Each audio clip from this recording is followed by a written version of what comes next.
a step-by-step guide on how you can add a Bank of America card to Apple Wallet.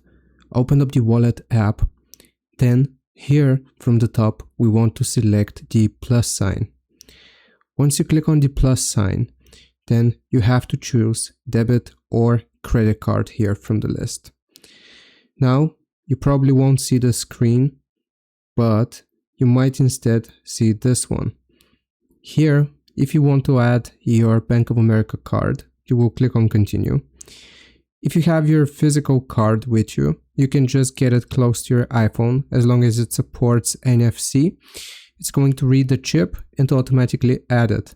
If it doesn't, we can click on enter card detail manually.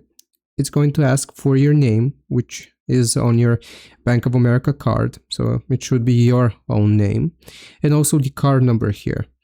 You can type out the card number, or the other option is going to be scanning the card here. So if you click on scan card, it's going to activate the camera and you can directly scan your card information with it.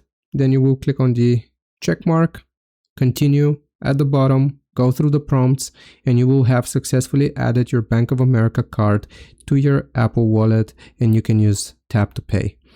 Hope this video helps. Leave a like and sub. I'll see you next time.